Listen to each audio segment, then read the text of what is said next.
Welcome to another edition of the Countout. The reason why Lucas isn't jumping this one out because somebody fell asleep through TNA Sacrifice. Well, I'm not jumping out. I'm still going to give my opinion on the matches I saw. I just happened to fall asleep during the matches I really wanted to see. Listen, guys, I had a long weekend, a lot of work, and, sometimes, you get tired, you have to sleep, that's life, and unfortunately it happened during Sacrifice. Hopefully I'll be able to go back and watch the rest of it, but we wanted to get this review out. Just to get your guys' opinion, and maybe I'll do a revisited when I get to watch the rest of the matches. But let's get started. So, pay-per-view got started off right away with the 3-on-2 match for the tag team titles. Wolves finally are the champions, the tag team champions. Well, they won them, I guess, back like a couple months ago, but no one counts that. But, yeah, well, it was for like a week. Yeah, this is a good match. This is a good opener. No, it was a really good match. I was surprised there wasn't really any promos, though, that opened up the show. Usually TNA has like a promo. No, they had a promo video for Sacrifice. No, but I mean like a promo like with MVP or something that introduced the show. There was none of that. There was just like right away the match. MVP wasn't even on the show, right? Nope, not on the show at all. But the match started. It was a good match. I told Lucas, like, oh, you know what should happen is that they cheat or somehow get disqualified. The MVP comes out and goes, no disqualification match. Yeah. And then right when I said that, they're like, oh, wait a second. We got a letter from MVP right here that wishes us the best of luck. It says no disqualification. Yeah, it was a good match. There's some cool moments, like when they took Zima on and like threw him over the ropes. He went really high up in the high sky. Oh, we had to see a replay of that. Yeah, we had to see a replay of that. But yeah, it was good. I'm glad they won the titles. I don't know who they're gonna feud with. I think they might actually put Kenny King and Austin Aries together. I'm not even joking because they both hate MVP, and the Wolves, are with MVP. They're like his number one guys. He's like, you're my number one and my number two guy. Both back and forth, like not necessarily like Eddie Edwards is better than Davey, but just kind of switches on the day. Yeah, switches on the day depending. Like maybe like Eddie got him coffee one day, and he's like, "Wow, that's really nice of him. He's my number one guy." So he's kind of like game of one else. That's behind the scenes, though. Don't worry about that. But I could see that being a feud going forward, and it'd be some good matches. So our next match was Samuel Shaw versus Mr. Anderson.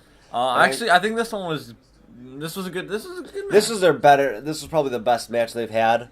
Other matches haven't really been. Yeah, okay. The lockdown match I remember was okay. It wasn't anything really special. It was just like, eh. Yeah, it was more just. I don't remember the Impact match at all. I really don't. I know they had there one. Was much of it, though. It was like a straight jacket match, but it was never anything that went too far. Okay, and then I don't remember who even won that one, but all I know is that Samuel Shaw lost. I think he should have won. I think Samuel Shaw needs the win. If TNA is going with this new direction with younger talent now, and they're really but that's what they are. I actually kind of feel like Anderson deserved the win on this one because I feel like it can make the story go farther. Because I'm pretty sure Shaw has won most of the matches.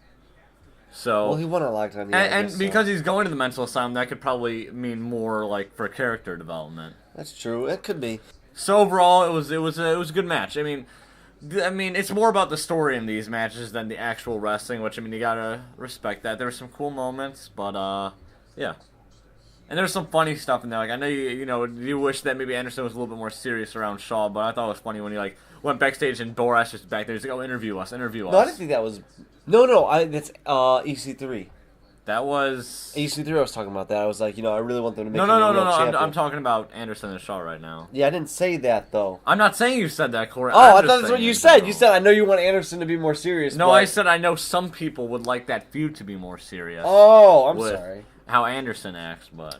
Well, we'll just have to see what happens. Next up was Kurt Angle and Willow. They defeated EC3 and Spud. I didn't really expect much from this match. I thought it was kind of... I didn't really like the match going in. I'm like, why not just have Angle and EC3 and then... I don't know. I wouldn't put Willow and Spud, though, but I don't know. I mean, for what it was okay, but it wasn't anything. It just kind of... I don't know. I'm real tired. I really like EC3. I think he's a really good talent. I think he's hilarious. I really want... Same. Something for him, but I hate the fact that he just keeps running away. Well, I think that's the point. Maybe he's gonna build up courage. It's like he'll be like the lion, like the lion Wizard of Oz. To get past his adversities, overcome the brick wall of adversity. Absolutely. Well, but yeah, it was okay. There's not really much to say about that. That was okay, but it was great. The best of 3. final. The X Division Championship match. That That was a really good match. That was really good. These guys are really talented. I'm really excited. I know, and to I see feel where like they people go. like I saw a lot on the internet. I don't know if you know what that is. People complaining about Sonata and Tigre. You know, they're like, why should we care about this guy? I mean, what's his gimmick? That he's Japanese? He's not that good. I feel like they actually, with these promos they put out about him, I feel like I actually like. I'm into the character. I see what he's saying for. You know, they show that he's a really dedicated guy and that he really wants it. The idea of after lockdown, the what's his name? Great Muda. Great Muda really pushed him. Was like that he is, you know. And he's like, I gotta live up to that. And I think that was good. And it was a good match. It was. I mean, I was pretty sure Snow was gonna win, but I felt like at the end, like I was like, oh, it could go either way. Like I wasn't sure. I mean, that's good. And what I would have liked though. This is nothing with the match. They did a great job. They actually did a really good job. What I would like to see Kenny King come out or something like that for the match. Because he was claiming himself as the number one contender. Yeah, I think it would have been cool to see him come out. It was nice not to have a weird finish or anything like that. I'm glad. But maybe that'll be the next challenge. It wasn't a weird finish. It was just that he comes out and just kind of like, hey. Yeah. Well. But the next match. This is when I sadly fell asleep. This is the match I was looking forward to the most. James Storm. Obviously, but I was like I said, I was telling Corey, I forgot during which match, but I was getting really tired. And it wasn't because it was a bad show. Like Sacrifice, from what I saw, was a good show. And these two matches I missed. I know I missed two matches. This one and then a match with my favorite wrestler, Bobby Roode. Obviously, I missed James Storm versus Gunner. James Storm cut a promo for, and then he was about to say sorry. No, you know what? I'm not sorry. And that's kind of walked away. That's his new character. I thought it was hilarious. I just thought it was funny, but he's like, that's sorry. His new character. He's like, I'm sorry, but I'm not sorry. It'll be like the Bad News Barrett. He's like, I'm afraid I'm not sorry. This match was really good though. At first, I felt like it kind of was slowed a little bit with certain things, and they did DDT and all that stuff on the outside. But Gunner ran up the steel steps and jumped off and smashed in the Storm, and it was pretty good. They brought in the guardrail, and it was really good. It was good. Wow, that sounds great. It was a good match, and they set up. Oh yeah, he got hit with the beer bottle, busted open, and I was with our lockdown thing. I was talking about the blood, and I was like, oh my god, he's bleeding! Like, yay! Like, I think at this point I was like, I looked over at Lucas. I was like, Lucas, he's bleeding, and he's like, ah. Yeah, I think at this point I was dreaming like that I was hanging out with like SpongeBob and Patrick jellyfishing or something. So. That's his thoughts on the match so far, but he busted him open. It was just, I don't know. I feel like blood is needed every once in a while, and I felt like a lockdown should have been there. And obviously, I think I mentioned that here, but whatever. What's his name? Storm held the most of the match, and after that point, after he got busted open, he held the match, and I thought, oh, this is it. Storm is gonna win. And I thought Storm really just needed a win or whatever because he just changed his character. He hasn't really won any matches against Gunner. But he did, though. They did set up the whole finish they had at lockdown, except they used a steel thing. Then Gunner, stabs him in the head with a glass. I know, that sounds brutal. I wasn't sure if they were going to have, Gunner's dad back in it, where Storm would, bring him out and start, beating him up, and then Gunner would have to say, I quit. Ooh, oh my god, that would have been the best finish! To handcuff him against the ropes, bring out his dad, and sit there and starts beating him. He's like, I quit! Because he kept saying, I'll never, never, never. I was hoping he was going to say, when he was, asked him, do you want to quit? And he would be like, never say never. It's a Justin Bieber song. That was really bad. Oh, I can't really sing, Owl City. No, that was, really bad, though.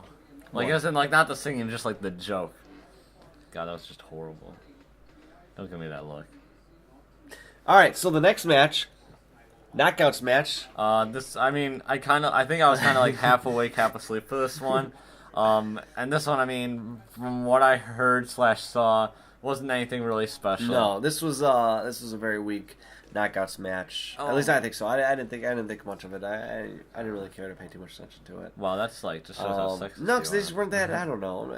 Yeah, Velvet Sky, they cheated and she won. No, not Madison. What's her name? The new Angelina Love. Yeah. And Velvet Sky. And so now she's the champion, and she's the 6-time champion. And we will see where they go from there. Yeah, but it's not as good as the Knockouts match at Lockdown. No, but that's kind of really hard. Match. That's kind of hard to compare since that was a steel cage. And you don't have Gail Kim. Yeah, well, and then Byron versus Boy Wave, which I fell asleep for. So it was another all right match. I didn't think it was that great. It's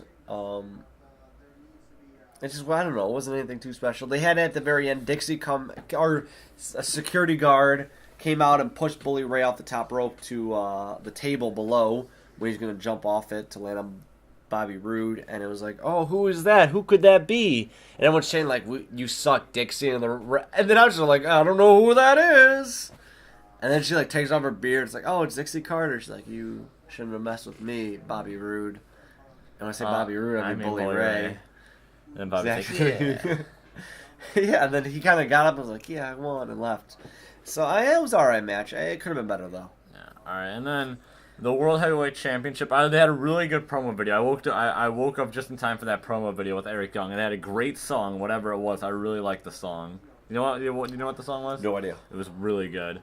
Yeah, I mean, the match, though, was good. It was good. It wasn't an amazing main event. It wasn't. It was just a good match. I think they did a good job. I would still feel say, like yeah. Sacrifice should have been Eric Title's win. Eric Young should have won at Sacrifice opposed to Lockdown. Yeah. Impact. I don't know. I don't think it was that great of a main event. I mean, it could have been a lot better, I think. I feel like, but it was okay. It was okay. But overall, it was the show. I was kind of surprised there was no MVP. Yeah, there's a lot of people not on it, but overall, I mean, it's I can't really grade it. I really can't. But from what I saw, it was good. It was a pretty good pay-per-view, worth the money, I think. Oh, I know, absolutely. I think I'd give it actually a solid B. Solid B, so not as good as Lockdown. No, I don't think. No, because there were some matches that were just kind of. Either there were some matches that I think were really good. There were some matches that kind of lacked a little bit, like the Shaw Anderson match. Well, the tag team match with Angle and Willow, EC3 Spud, the Divas match.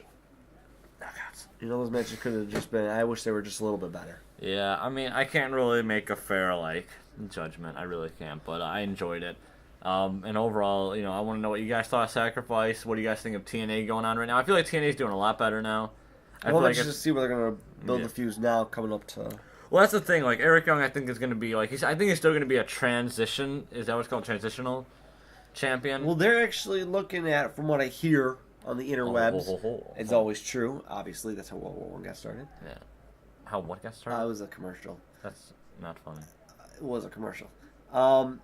They said they're planning on keeping Eric Young as a champion for at least 2 months because his show is coming back, and they think they can promote that, being like, oh, the guy who's on this show is our World Heavyweight Champion. Isn't that crazy? Yeah, that's cool. And we'll plan it.